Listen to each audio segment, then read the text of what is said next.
Welcome in, everybody, to the Monday Smash right here on Warchant TV, presented by State Farm agent Russ Voorhis. We are going to get into a lot of Florida State and Alabama talk as you make your way in to Warchant TV's chat on either YouTube or Facebook. Make sure to come on in and get ready for a fun night here on Warchant TV. But we must lead, and we should lead, with the number one story in the last 24 hours as it pertains to Florida State football and Florida State sports, and that is freshman linebacker Ethan Pritchard, who was a victim of gun violence last night, Sunday night in Havana, Florida, as he was visiting family. We do want to give you the latest as we know it on Ethan Pritchard right here, and managing editor Ira Schofel, who led the way, releasing the story on Warchant last night. I wanted to ask you, sir, background on what you've learned, how you learned it, and then obviously what the latest is from Florida State and anybody surrounding the Pritchard family. Yeah, obviously, the word spread around the football program late last night. It happened late last night over in Havana, Florida. And then, word started spreading on social media. And then, we all started calling some people and talking to people last night. And, just awful situation. Sounds like wrong place, wrong time.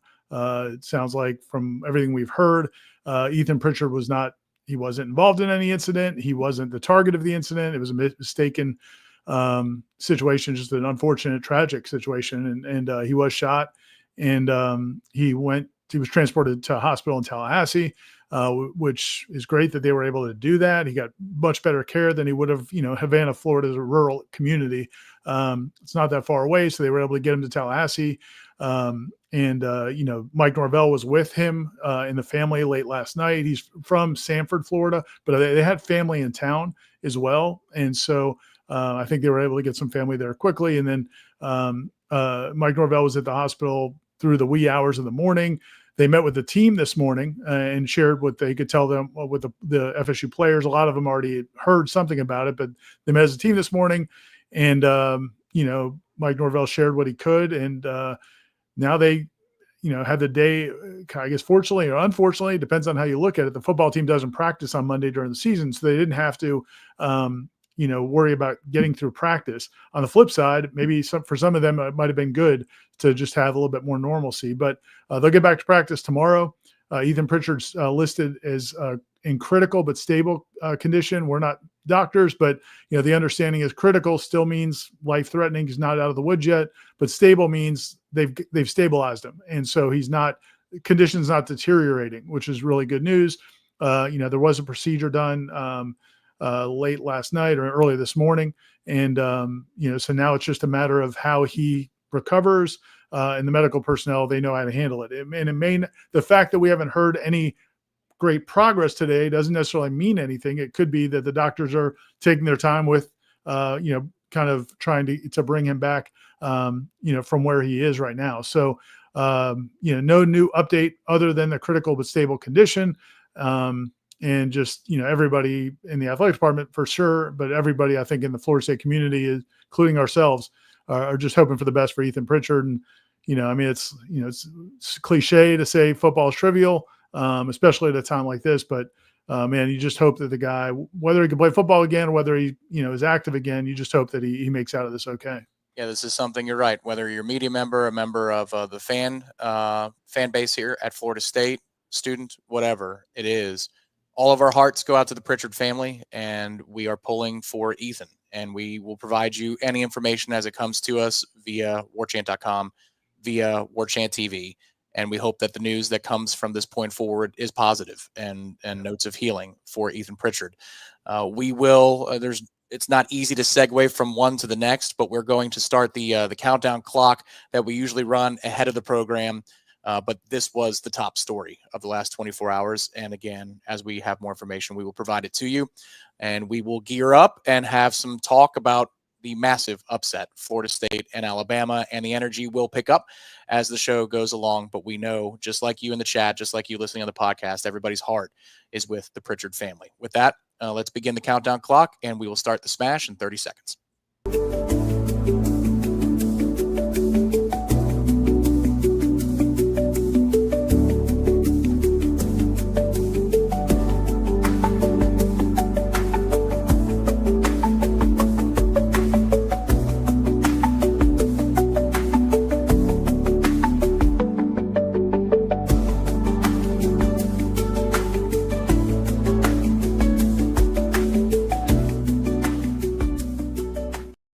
I didn't think we'd be here at 1-0 on the Monday Smash after the Alabama game on Saturday. Look, I predicted that they'd cover. Most of us did. I know you talk about that, Ira, on the Warchant Wrap. He's managing editor, Ira Schofel. My name is Tom Lang, and we are here on Warchant TV for what is, I don't want to call it stunning, because I wasn't going to be shocked if Florida State won, but a most welcome Monday night, September the 1st, 2025, as the Seminoles score a top 10 upset on their home field in a night, Ira, where they look like the better team for 60 minutes, and they look like the better team by a significant margin. Yeah, and the only thing I would say about the stunning part is it was stunning how it happened, though. Like, it wasn't stunning that they won. I agree with you there. I think I had a 6-point margin. Some people on our staff had down to 3. Some people had a little bit larger. Nobody was, none of us predicted a blowout. We thought it was possible. That was the worst case scenario. But if Ty Simpson ended up being this phenom that could, just light it up, like it had a first start, like a Jameis first start. Well, yeah, that could have happened because we know the talent they have at wide receiver. But that didn't manifest. Florida State rattled him. They hit him. He didn't like it. I think that got him off his game. I thought the schemes were called beautifully by Tony White. The players played really well. I was not surprised at all that the offense did well. I was surprised by who on offense did so well. We thought it was going to be a lot more Deuce and Pittman and, maybe some Chroma and just, and more Squirrel. But instead you've got in Boggs. Instead, you get the running backs just having a field day and some of the slot receivers. And, just a masterful, it couldn't have gone any better for Florida State's coaching staff in terms of the way that they prepared. It played out exactly the way they hoped it would play out. The players executed the way they needed them to execute. And then on top of it, as we've been talking about now for the last 24 hours, because I think it's the big story from this game, is that Florida State was the tougher, more physical, smarter, more disciplined football team. Hallelujah. When's the last time we've said that?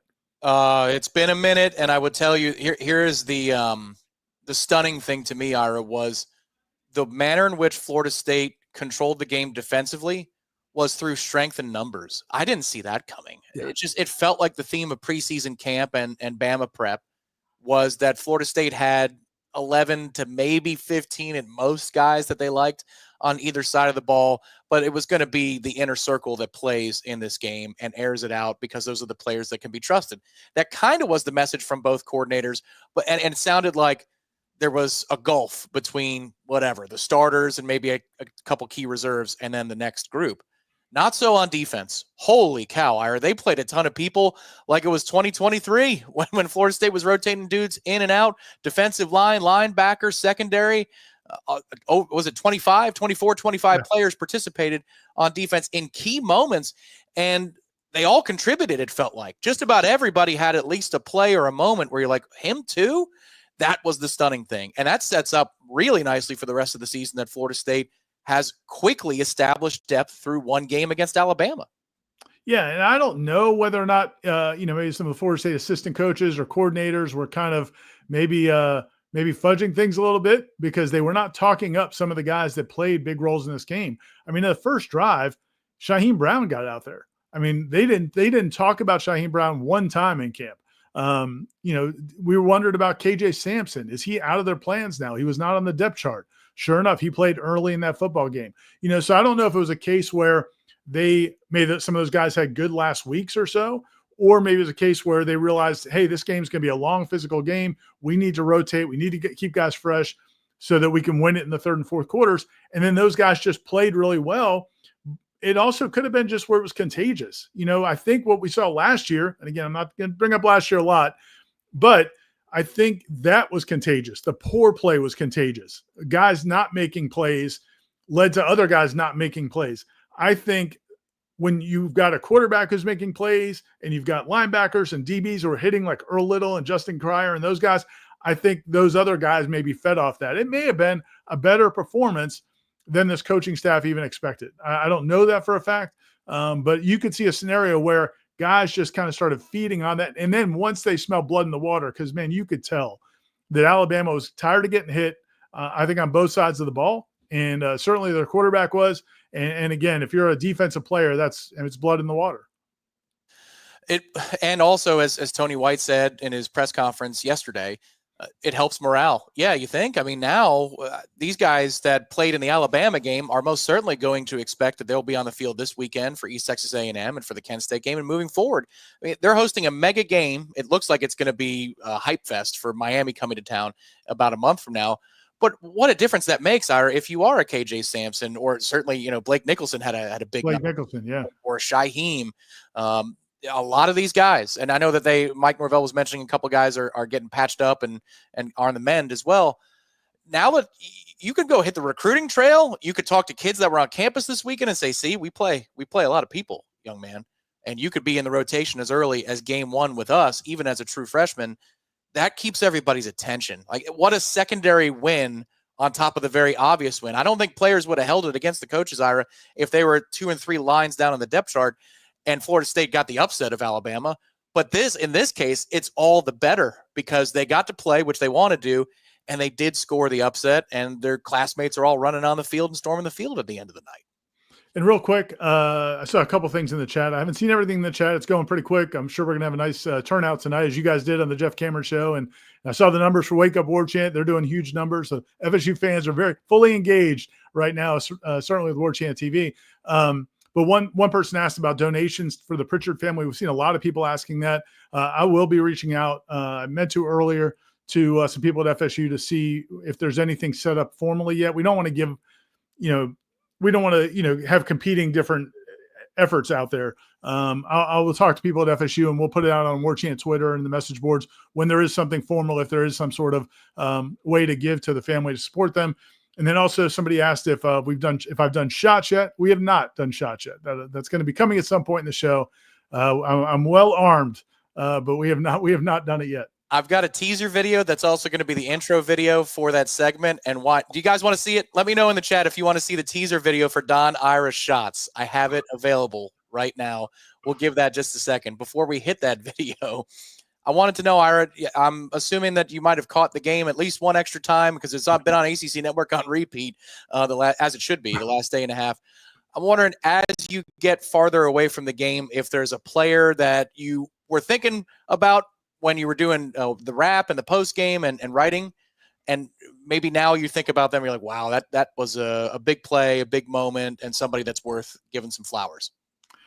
Yeah, I don't know if there's like a play. I mean, there's probably several, but I've just been thinking a lot about Earl Little. And I spoke to somebody around the program who was like, "Listen, man, that's what he was doing all camp. Like he was doing that to our guys." And you don't always love that. It's it could be a problem at times. I think you might have been there too. We were all at that practice when LaMarcus Joyner kind of lit up a receiver and Jimbo is not too pleased. So that can happen and you need to tamper it down. But man, that is who he is. And that was not just him jacked up for that game. That's who he is. That's why Tony White calls him him. And that it's rare that you hear a position coach or a coordinator. I don't know too many cases where a player has played a couple of years of football. A coach comes in, anoints that player before anybody's seen him, and then they deliver right off the bat. It's awesome, man. And I think, again, when I talk about being contagious and guys feeding off each other, it starts with that dude. I just think I'm not saying both sides of the ball, but definitely starts on defense with that dude. Well, think about it this way. There was the anointing of a player by a defensive coordinator. The quarterback anoints himself because Nick Saban is not coming to save the other team. And they were both dead right. Both dead right. It was so hard to fully invest confidence in any positive hype or any groundwork that was being laid by the coaches, because last year there was a lot of positivity and obviously the product was the product. But Ira, within a couple of drives, and I'll thank in the super chats right now, FSU fan who says, when did you think the upset was going to happen? And on a scale of 1 to 5 missed calls from your mom. Oh, 1 to 5 missed calls from your mom. How nervous were you at 24-17 in the fourth quarter? I see what you're saying. That is a scary thing. Suck it, Bama. Go Noles. Well, thank you, FSU fan. The belief, I think it was when they scored to go 14-7. I think it was Danzy's touchdown. What do you think, Ira? When was because they answered right away. It was very hard for Alabama to score, to lead the game 7-0. Florida State answers back right away. They get a stop. They score. I mean, it was pretty apparent early that you could feel that this was just a little bit different. Yeah, no, you definitely felt good at 14-7. I think at 17-7, especially going into the half, I think I felt, okay, this may legitimately happen. Because, first few drives of a football game sometimes can fool you. We learned that certainly last year in Dublin. And so, and we know the first couple of drives, clearly the first drive for Alabama, and maybe the first couple of drives are scripted sometimes. And so the players are very comfortable with that. And then they've got to get down to playing football. And so, I just kind of wondered, and I also wondered how Florida State would hold up over the course of the game physically. So, but at 17-7 at halftime, I'm like, oh, wait, this could really happen. And then certainly when, they go up, but when it gets to 24-17, I was concerned, but I really wasn't nervous. I think I said to Corey when it was 24-17 that, listen, man, no matter what now, we know we're covering a real football team. I think that meant a lot to me. So, certainly you want Florida State to win and the end result was way better than what it could have been. But I don't think it would have been the end of the world if Alabama scores there, gets it, ties it, and somehow wins it in overtime. Or, it would be disappointing. It wouldn't be fun, but at least you'd know, okay, this is a real football team. Let's get ready for Virginia and Miami and see what this team can do. So I wasn't nervous. I don't know. How did you feel? I didn't want to lose. That's where I think that's where the fan comes out. Like, come on now. You and I obviously, and a lot of the, not to say you're a fan, but you went to FSU and I did not. And a lot of the fans, that's probably more closely to how they felt. That's fine. If fanalist, fan media member, whatever you want to call it, like I'm like, don't do this now. Come on now. But I felt like another blunder had to happen, even at 24-17, because I didn't think Ty Simpson was going to go win it. The only way that he was going to help him get down the field, like himself, was with his legs. But I didn't feel in that moment like, oh, it's going to click for him now. And suddenly this guy is going to turn into the player that they all hoped him to be. As the game was moving, you could tell he was flustered often. He wasn't terribly accurate. His legs are a hell of a weapon, but they didn't want to use his legs as a weapon. That was one of the scouts on Ryan Grubb. He doesn't like design quarterback runs. That's a kid you really should design some runs around. And on the other side of it, Gus is absolutely going to design runs for Tommy Castellanos. And you saw within a few drives that Tommy was willing to, if it's 50-50, just take off and run, which was an important indicator to me that he knows the drill. So you put all those things together, Ira, you were going to need another muff punt, in order for Florida State to lose that game, or something on that level. Or just one guy tenses up and gambles and makes a big mistake in the secondary or something. I'm saying that can happen. And that was what I wasn't sure how they were going to handle. Again, man, when you take control of a game pretty early and you've kind of got it in hand, that's a whole different ball game than when it gets cut to 7 points in the fourth quarter. And we've seen, think back to some of those games against Miami where Florida State would dominate, and then down the stretch, Miami would make a couple plays, and all of a sudden dudes start doing things they don't normally do. But that's why you have to love this Florida State team, the way they played. They did not flinch. In fact, they got better in those situations. Every time there was a situation where they could have flinched, instead they got better. And that's just a testament to those dudes and the coaching staff for getting them to that spot. I'll bet if you had a lie detector hooked up to the coaches, they didn't think that a lesson that they would learn coming out of the Alabama game is how to play with a big lead. I bet they didn't think that was something they could learn, but there's total value in that.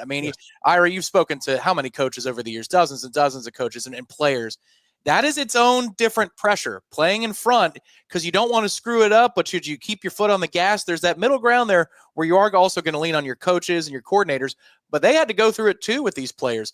That is a valuable lesson that, look, winning was first and foremost, but the manner in which that they did close it when they got a little bit of an opening, that's something that they can take with them down the stretch in this season, I would imagine. Yeah, and I think they'll learn from it because they didn't handle it great. The worst offensive possessions were when they had the big lead, and it wasn't like they were terrible, but you could tell they were a little out of sorts. It wasn't as crisp, it wasn't as focused as it was the other times. And then there was actually a couple moments where Tommy got onto a player or two in those moments and never got over the top. But it was just like, okay, well, I need to watch that on the sideline because, if it gets closer, if there's another empty series, how does that manifest? And, one time Tommy came off and Gus talked to him for 2 seconds. It's interesting to watch. This was our first chance to watch, Gus on the sideline. certainly as an offensive coordinator. And so, every coach has a different way they handle the quarterbacks coming off the field. Jimbo he's screaming at them before they even get to the hash. He just can't wait for them to get to the sideline to scream at him. Norvell was a little bit calmer, but he would get in their face, and it was an up close and personal conversation. Gus pretty much has a word or two for him. They go sit under the tent. Then he goes over and talks to him. And it's just interesting to see. That may be good for him to give himself a second to decompress. It may be good for them to have a second to decompress. And it's probably also good for them that we're not watching it in our binoculars. So he goes under the tent and it's not visible. But, it's just there's some stuff like that was kind of fun to watch because we haven't seen this staff and these players operate yet. That's interesting. I do want to come back to that in a second about any things with the binocular game that you got, which is the best binocular game in the business that you saw from the sidelines. But we do need to speak on our sponsor of tonight's program, and that is State Farm agent Russ Voorhis, who no doubt is a very happy camper because he is as diehard a Nole as all you are right now, watching on Warchant TV, listening on the podcast. He represents State Farm and provides you the best insurance coverage in the business if you live in 3 different states. And those states, one of which is an unhappy state right now. Which one would that be, Ira, among the 3? That would be our friends over there in Alabama. But listen, man, if you're sad in Alabama and if you happen to be watching this to just kind of see us gloat, you just like that. You want some more aggravation in your life and you're over there in Alabama, Russ Voorhis will take care of you. He'll lift your spirits with some good rates, some great coverage. But certainly the rest of us in Florida and Georgia, give Russ Voorhis a call. They have 2 brick and mortar offices in Jacksonville Beach. And then if you go to russvorhis.com, russvorhis.com to the website, you can set up a conference call or a consultation. If you're over in Jacksonville or that area, you can go in and meet them in person. And all the different insurance needs you have, they will take care of it. And if you're a Nole and you want to just kind of celebrate a little bit, maybe you can get Russ on the phone and his staff. There's plenty of Noles over there, and they're feeling good this week. Yep, tell them Warchant and the Smash sent you. It's a first-class operation for customer service, as I've said. I had to get something tweaked in a contract and also with the insurance policy. I called them. It was a weird ask, and they were able to handle it in 10, 15 minutes and have it sent to me right back to my email inbox in a PDF form. Fantastic customer service with Russ Voorhis, State Farm agent. On the sidelines, Ira. So a couple of things I noticed that I was able to go in the stand. Spartan 71, I see in the chat. Thank you, Ralph, for that ticket. I'll never forget that game. The 20 minutes I saw, 25 minutes. So the communication from the defensive staff to the players, fantastic. That looked different than anything I'd seen in either a practice with the previous defensive coordinator regime or on the field in real time. That is buttoned up top to bottom. Gus gets his butt on the field about 5 yards onto the grass for the plays. I think that's really funny because the referees do not brush him back, or at least they didn't in the first couple quarters that I saw. He's way the hell out there, Ira. But you just mentioned a dynamic of when the quarterback comes off the field, he might hit him on the top of the helmet, say a thing or two, and then go talk to him. Is there anything else between Mike Norvell, Tony White, Norvell Malzahn, or any other coaching quality control things that you noticed from one game against Alabama?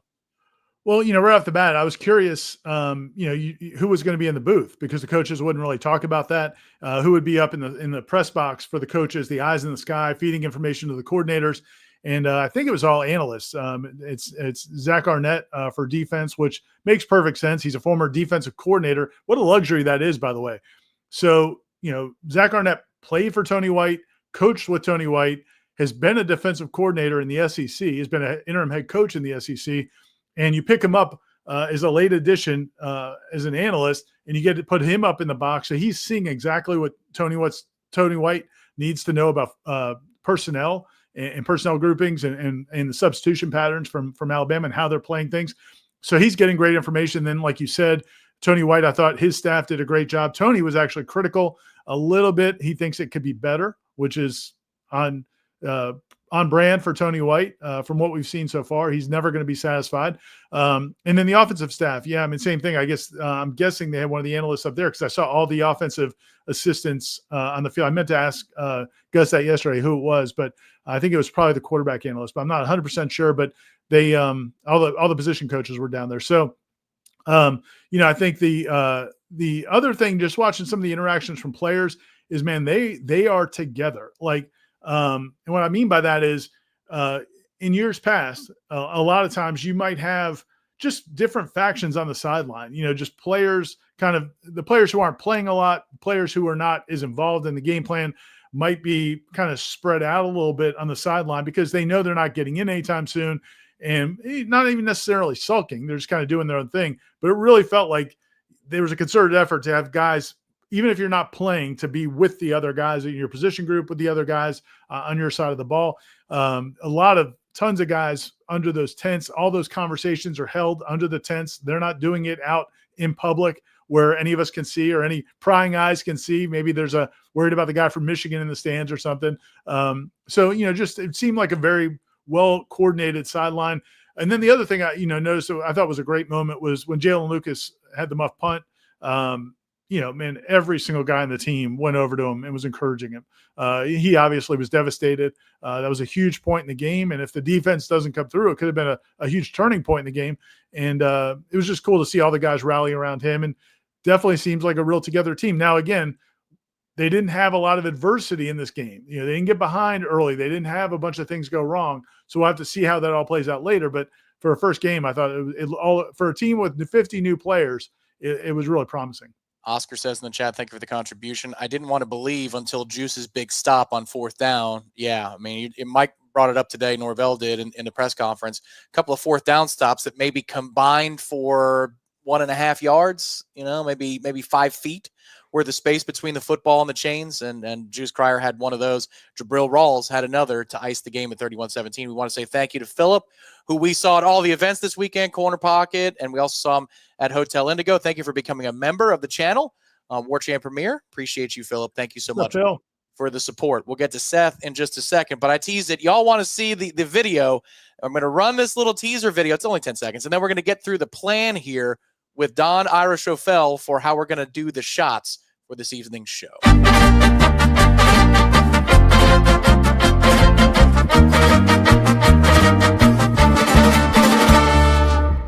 There it is, Don Ira shots for glory. That was pretty funny. Nice done. I wish I looked like that.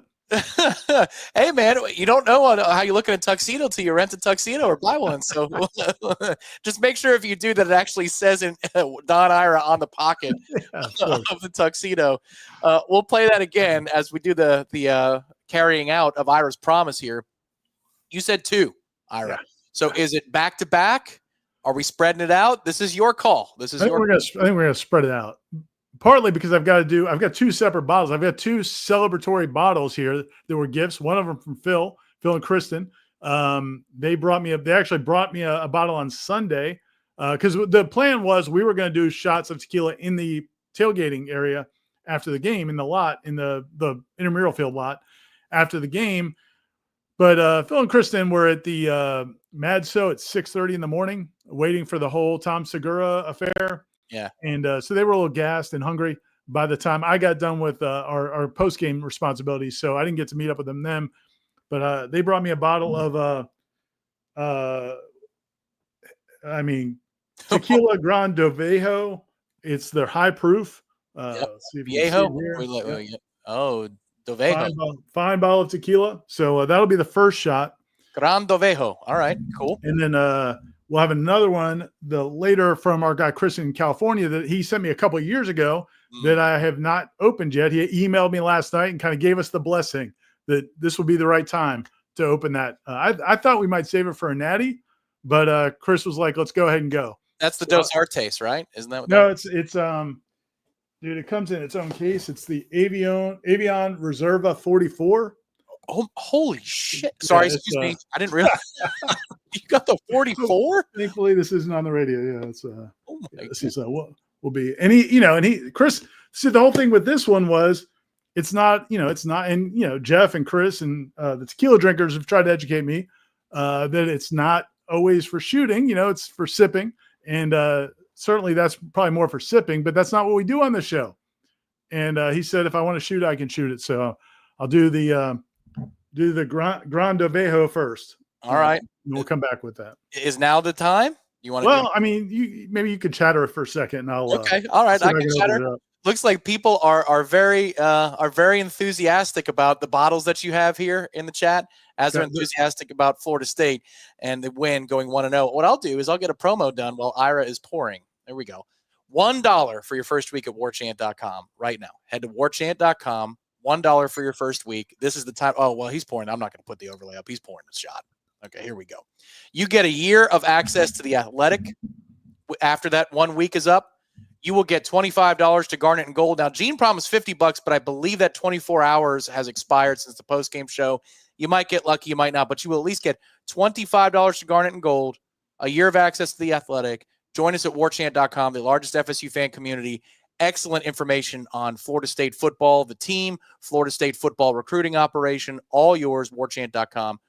$1 right now. Head over there and sign up and join us. We can't wait to impress you with what we do on warchant.com. And Ira's about to impress you in 10 seconds.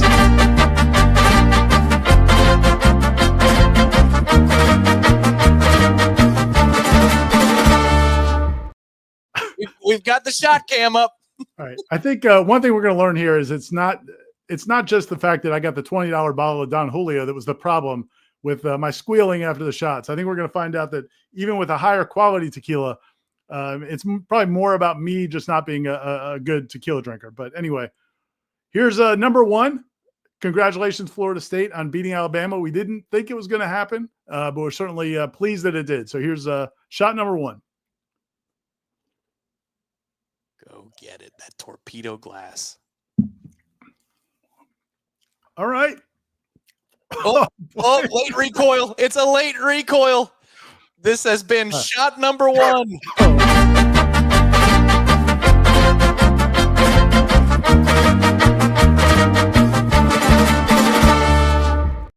Who knew that video could give you a little time to recover? You all right? Ooh. Yeah, man. We're good. We're good. Never been better.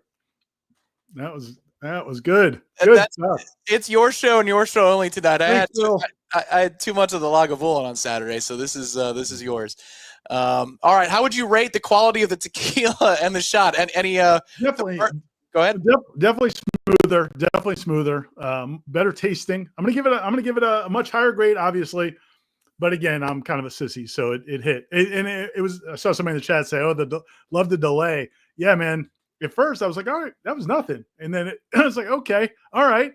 It was like the little. I got the jab. I lived through the jab, but the hook got me. Well, you know what? Maybe it was like the opposite. It's the body blows. It's those first down dive runs up the middle ire that only go for 2 or 3 yards. But next thing you know, you're hitting some big runs down the line. That's one thing that I'll try and pivot here after that gloriousness. Florida State, Ousmane Kroma, he debuts in drive number 3 on Saturday. He gets an extended look to start the second half, which I thought was really important. That's a sign of confidence from the coaching staff that they're up 17-7. You get the ball to start the half. Who do they want to hand the ball to or throw the ball to? And it's their true freshman running back. Ira, I think some of those runs that went for a few yards on Saturday will go for a lot more yards when you're not facing Alabama's defense. Dude, that's the thing. Like when he went out there to start the second half, that was the first thing Corey and I were talking about in the press box. And yeah, man, I don't want to get too far ahead of ourselves, but you literally, it would not shock me if the kid ran for 130 this week. I mean, he is he's special, and that's what we'd heard all camp. And you made this point earlier that even the positive things we heard during preseason, you had to temper it all because, yeah, man, we knew they were excited last year. They were confident last year, and so, but every single person you talk to who was at practice would just gush about Ousmane Kroma, and the players did. Every single one. The coaches, he's different. And we saw it. I mean, those jump cuts, the power, the vision. I mean, it looks like it's all there. So super excited to see him. And I think the other thing about that, that freshman class. I mean, a lot of those freshmen look like they're ready to play, which is awesome. And there's a lot more guys. I think the most encouraging thing to me about that football game is there's so many guys that we think are going to be big time players that didn't get either opportunities or didn't come through in their chances. There's a lot of fun stuff to see in this football team. To me, that's one area where it's different from even 2023, because 2023, you knew it was Trey, it was Keon, it was Johnny. You kind of knew who the stars were. This is going to be fun. I mean, I think they've got a wide menu in the way Gus calls plays where it may be different guys from week to week. Yeah, one question we got, I saw this a couple times in the chat. James B, thank you as always for being a great member. But he says, what about Amari? And I'm looking at the snap counts. I wanted to revisit that. Those are always available to you on warchant.com the day after the game. Gene Williams puts that together where you get snap counts and grades, a full rundown of how Florida State performed. In the eyes of Pro Football Focus, it's one group's opinion. Snap counts, though, that's just like kind of a fact. Amari, I'm showing 6 total snaps on offense. I didn't see a snap on defense. Any insight as to, do you think this might just be something that goes into the season and you'll see Amari Williams on both sides of the ball a little bit more as the season goes along? Because they did rotate a lot of dudes on defense, but unless I missed it, I did not see him as a participant on defense this weekend. Yeah, I do wonder if maybe he tweaked something. I don't know that for a fact. I haven't heard that, but it makes me wonder because I do think that they do plan to use him some more. I think the thing about Amari is, I think he can still going to be a factor on both sides of the ball. I mean, I think is a situational pass rusher, but maybe it was because those other guys were playing well, and maybe they didn't feel like it fit him, the escapability of Ty Simpson or whatever it is. But it may have been a flow of the game, or maybe he got banged up. So I don't have a great answer on it, but I don't think it means he's not a huge part of their plans. I think he still is a really big part of their plans. Question here from first name John about why didn't Cam play? I mean, I think he's just been passed on the depth chart at this point, but he's got a couple of important games and auditions coming up these next 2 weeks. Also with the idea that Roydale Williams is not going to be available at least for the immediate future in that running back rotation. So if your name is Cam Davis or Sam Singleton, among others, here's your opportunity to get in the fold, not just because of the opponents you're playing, but because the reps that Roydale is not going to turn in against the next 2 opponents.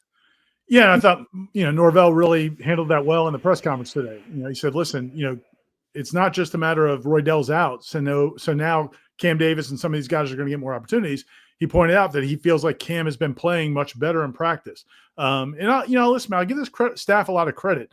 They have been pretty open and pretty transparent, not just with the players about what they need to work on, but really with us. Mike Norvell, I've always felt like one of the things he does to a fault sometimes is he talks everybody up. He traditionally, since he's been the head coach of Florida State, he wants to breathe confidence into all his players. So he's always going to talk them up. And sometimes I think that frustrates fans because they feel like, well, you're not telling us the truth, or at least you're not backing it up with what you do during the games. And man, they really didn't talk about Cam Davis at all unless he was brought up. So it wasn't like they were just giving him confidence at the time. But he did say that, Cam Davis has really started to come on. And so I thought that was important because he didn't say, oh, he's been great and ready the whole time. He said, no, he's starting to show some things to where we can count on him. So I'm interested to see what it looks like, man. Cam Davis is a really talented football player. It did not go at all last year. And it seems like it has started slow this year. I don't know that he's a great fit for what Gus Malzahn wants to do.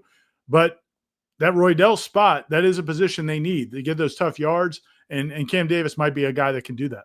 Another guy might be Keziah Holmes. My guy scored a touchdown, Ira.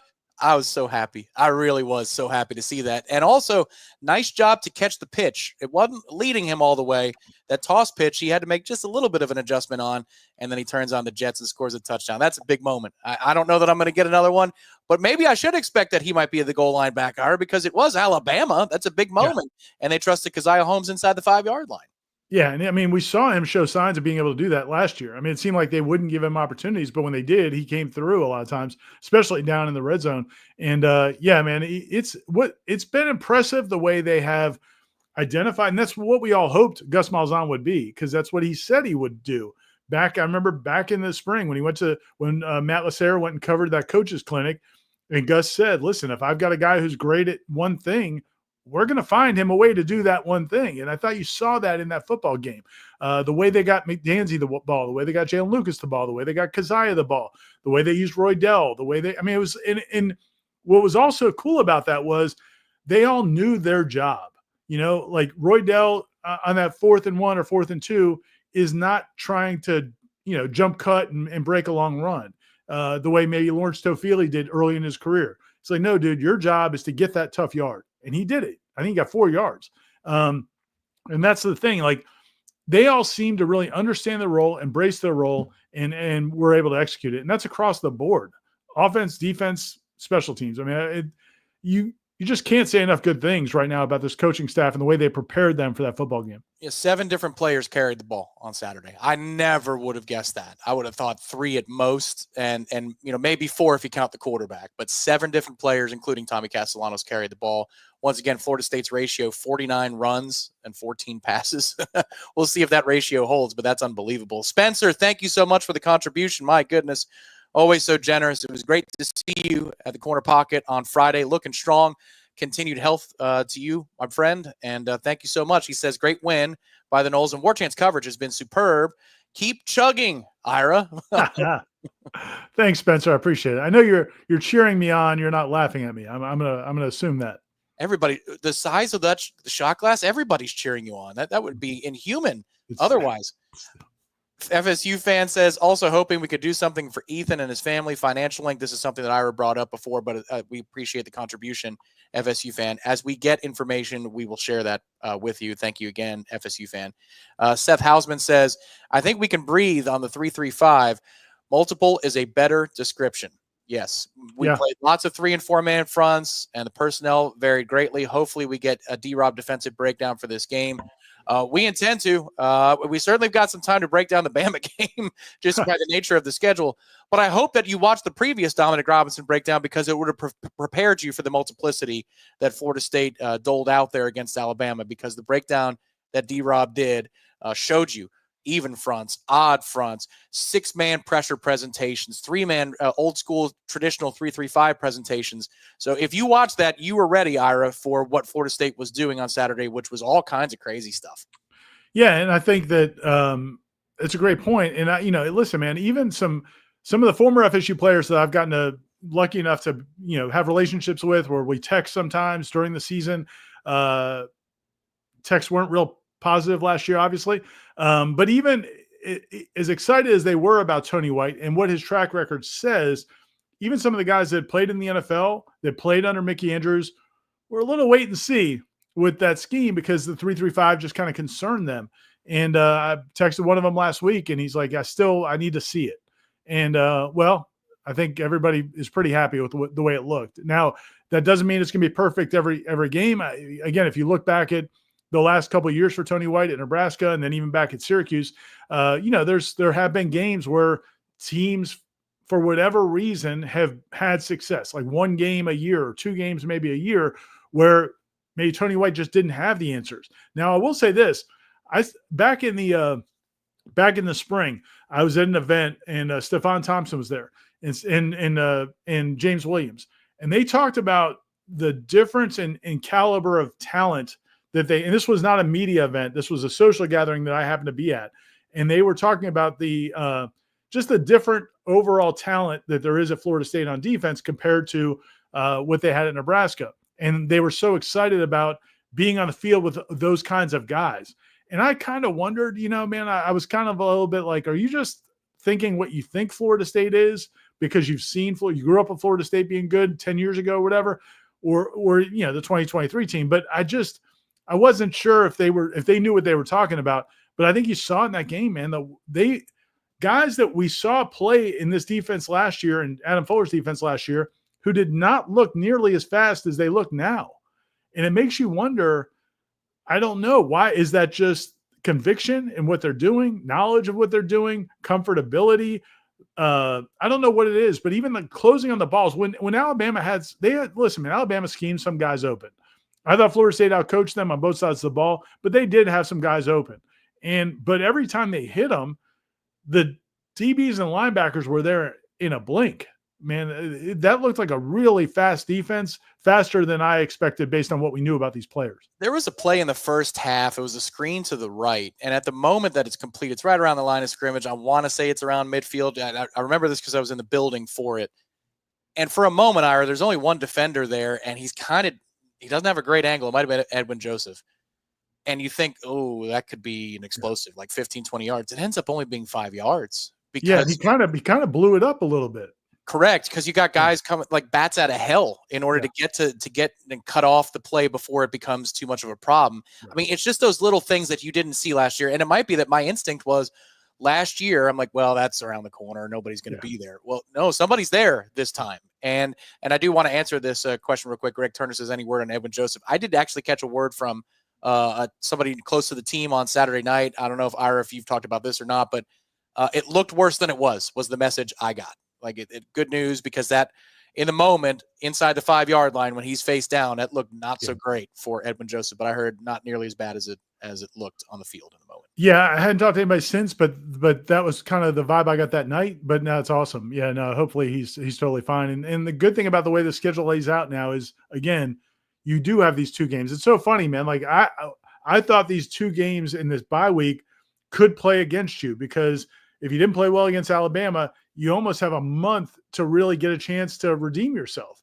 And I just I didn't. Florida State didn't need that after last season, but now with that win, man, it sets up great. I mean, it really sets up great. You can get guys healthy again. You can get guys some more guys opportunities in these next couple of games. Again, you have to take care of business. It's going to be very important that they play and play well. But you know, man, this could set up really well in terms of getting back as many guys as possible to full strength. No wrong answer to this question. I'm just wondering what your preference is. Well, let me interrupt myself. It's 8:20 on the East Coast in a few seconds here. 8:25 for shot number 2. You good with that? Yeah, sounds good. 5 more minutes to recover. All right. So there's no wrong answer here. Stephon Thompson's play where he destroys Proctor and ragdolls the quarterback. I mean, what in the world? Usman Kroma, 14-yard run where he jump cuts out of the gap that he was designed to run to because the linebacker is hunting there, jumps to his left and then drags people for an extra 10 yards. Or I'm trying to think of another example. There was one more play that was on the top of my mind. Can't think of it right now. Between those 2 types of plays, what is more of an Ira Schoffel? That's what I'm talking about. That's football moment. Is it a running back dragging somebody for some yards, or is it something like blowing up a play, getting through the line, and then destroying the quarterback? I'm going to go with the Stephon Thompson play just because, and I mean, I love a running back dragging guys. I love the Sawchuck play at the end of the game. We all love those types of plays when it's your team doing it. But the Stephon Thompson play was stunning to me because, man, Caden Proctor and Mike Norvell has made this comment now twice. He spoke to us Saturday night after the game, and then he spoke to us again earlier today. And in both those press conferences, he reminded everyone of how much not us, he wasn't like a jerk about it, but he was like, yeah, you didn't have to listen really hard to hear people talk about that offensive line and what those guys were going to do. Well, it all starts with Caden Proctor. We all know Caden Proctor has been as documented of an offensive tackle has ever been in this sport in terms of, you know, going back to his recruiting process and committing and then flipping and then going to Alabama and then just, you know, being a superstar last year. And it's just waiting till he becomes a first, you know, maybe a top 5 NFL draft pick.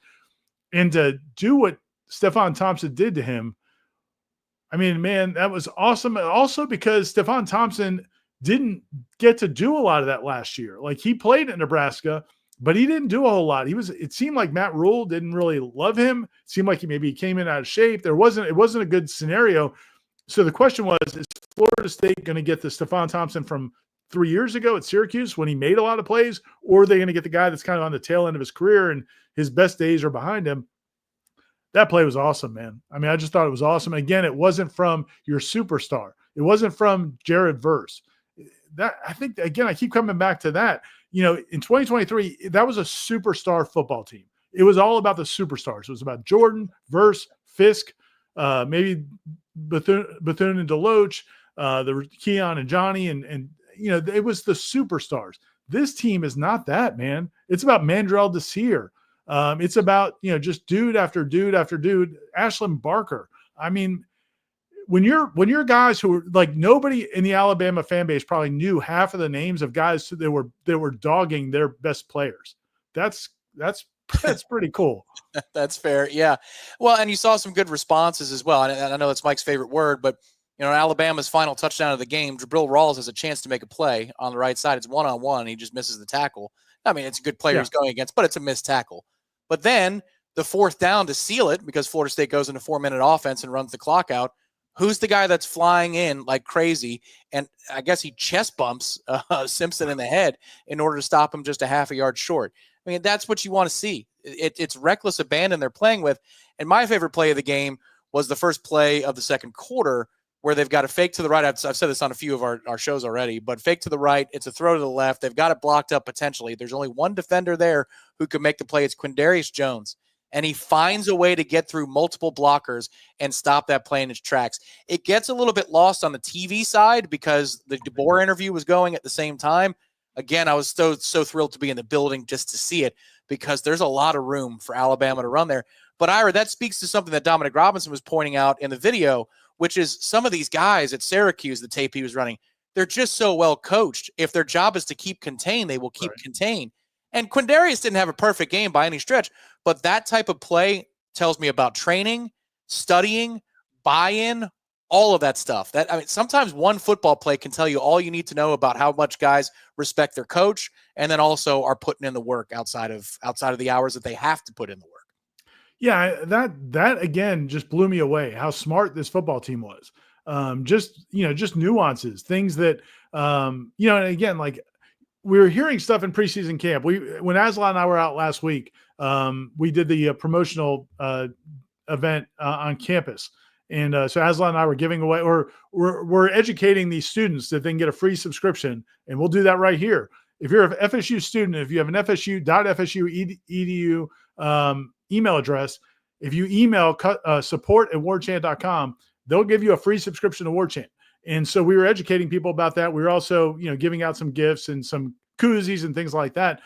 But there was somebody I was talking to at that event who had been at some practices, somebody that's had access to some practices. And he said to me, I was real impressed by this offense early in camp. He said, by the time I watched them practice a few days ago, he goes, honestly, they're executing like a pro team. And I was like, okay, man, whatever. You don't know what a pro team looks like. But I think what his point is we saw it on Saturday. I don't think it's hard to articulate how difficult it is to do all the different things they did and sell them the way they sold them and the nuances, the little details with rotating as much as they were rotating. I can't remember the last time there's been years where I've been impressed by the talent on a team. I've been impressed by play calling at times, but just how prepared and how smart this football team played in that game. The physicality is the big thing. It's easy to see, but I'm impressed by this team. They seem to understand what they're supposed to do at a high level, and that's cool, man. That's powerful. When you're smart and physical and you have some athletic ability, you can really do some cool things. Yeah, in life, you have those moments, and Colson says they look polished, and we'll get to the in a second. Right away, yeah, that first drive, again, that's why Alabama scores. Still, my takeaway from that drive was, well, God, dog, they forced them to go 8+ minutes as though it was Navy that started the season. That's not something that Alabama has to do, is go 9 minutes, convert on a fourth down, have a quarterback scramble to help move the chains because everything else was covered. Like that's supposed to be the easiest drive of the game. That was an impossibly difficult drive. Alabama was able to pull it off. Full credit to them. But that is all about preparation, communication, all that stuff. It is an excellent operation so far. And we've had this happen in life. It could be a coworker, a classmate, somebody in a gym class. Like you think you're pretty good at something, or you think that something is just, that's the standard.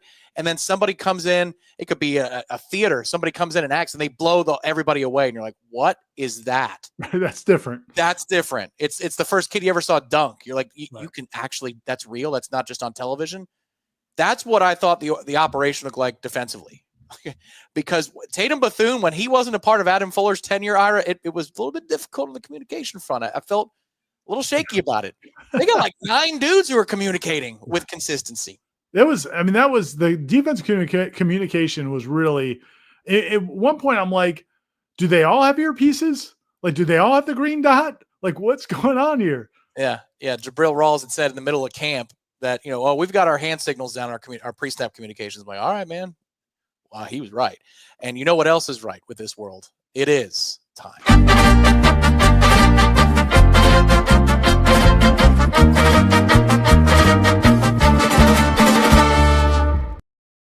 That doesn't get old. All right. He's not. Here we go. It's the Special, Avion 44. Special moment. Yeah, so Chris, our guy in California, sent this to me 2 years ago. The original squeals with Don Julio. I think he felt bad for me. He was like, listen, man, life's too short to be drinking that. So you got the Avion 44, which Serve. it's some good stuff. It's going to take me a second here, Tom. You may take off the tequila can real quick. What could I ever do to kill time?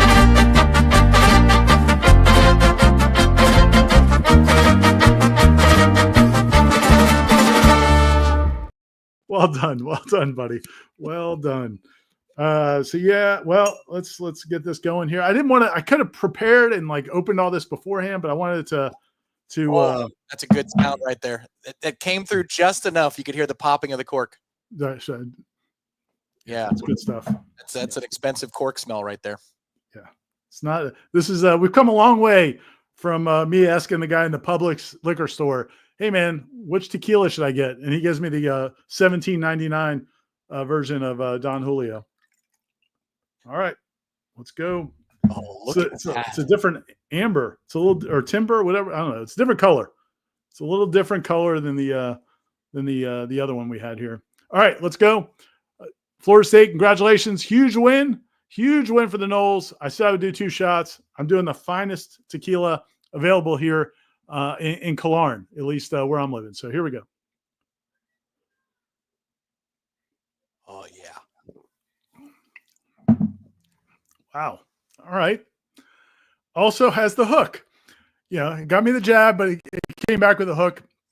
But that's good stuff. You can taste the difference. From where I was with Don Julio back in the day to where we are now, I don't squeal. I'm not having to squeal with this.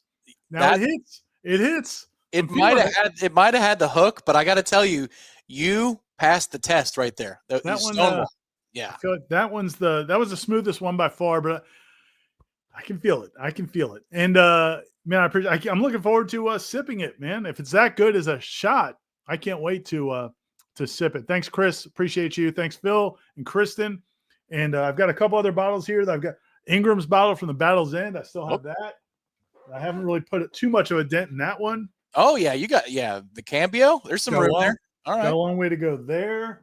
Also, our guys from Tried and True gave me the Calafino. I still have that. I think I haven't opened this one. It's unopened. So many what do you want to open it right now? No, I'm good. Oh, okay, all right. Just checking. That man, that thing, I'll tell you what, man.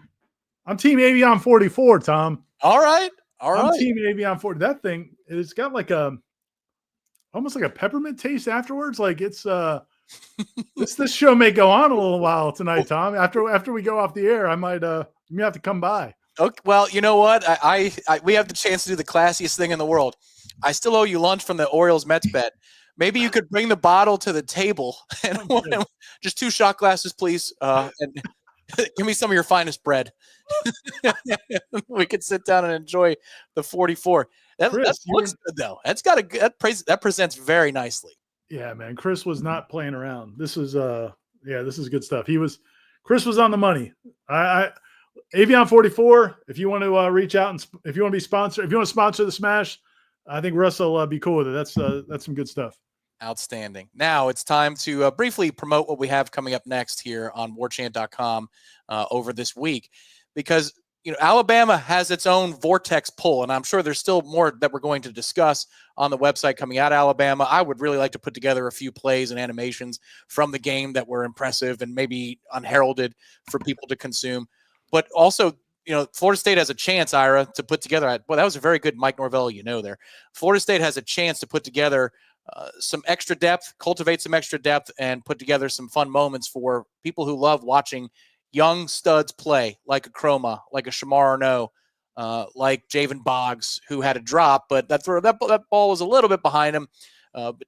Players that we're excited about: Amari Williams, Chase Lofton, backup offensive linemen. They need to cultivate some depth there.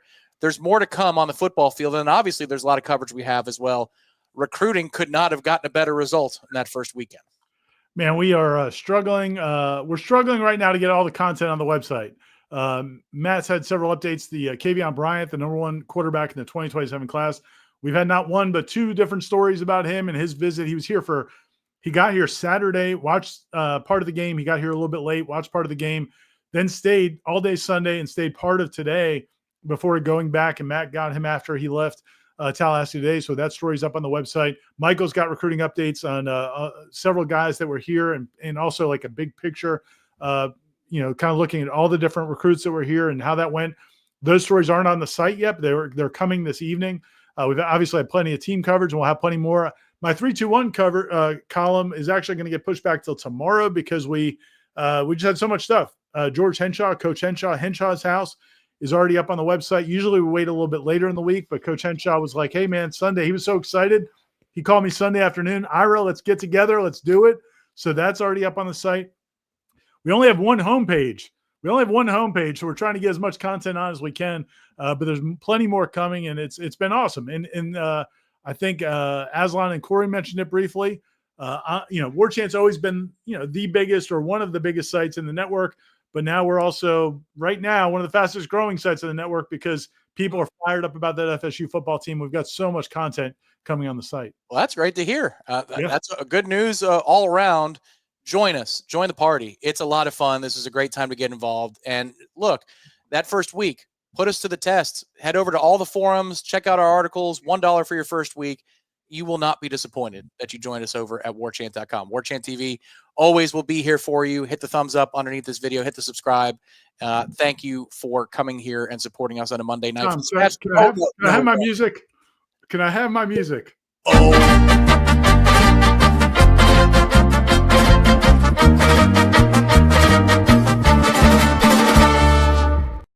I mean, oh my God. I'm in love. Listen, Phil, the Grand de Vejo was awesome. Loved it. Big step up. Loved it. It was awesome. But I have found a true love, and it's the Avion 44. So I'm gonna have one more, guys. Oh, it's to the brim. We're gonna do it up. Salute to the Noles.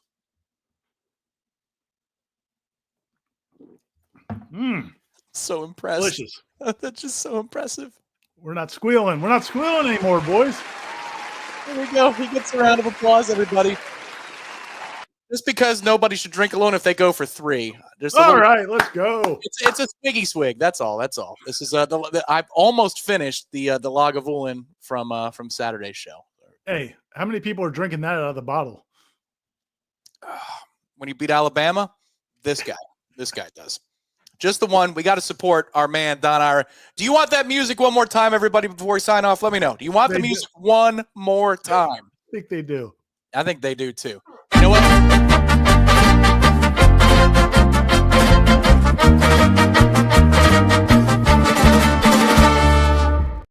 You look so welcoming. You're like, welcome to Doak Campbell Stadium. I'm like Ricardo Montalban in Fantasy Island. It's I've never looked better. I'm telling you that. I need to, listen, I'm not going to get the tux, but I may go when I go see my barber. I'm going to be like, hey man, can you do this somehow? Can you make this happen? I know I don't have a lot working up here. Can we make this happen? Only if when he's done and he presents you to yourself in the mirror, he swivels the chair slowly and plays the music. That has to be the way it works. Hit the like button if you enjoy that music, because I feel like if Ira's in love with the 44, then maybe even after basic wins, he does a half shot just because he wants to rekindle his love for what he has on his right side there. Thanks, Chris. Thanks, Phil. Thanks, Chris. Beautiful. All right, Stefan, last one.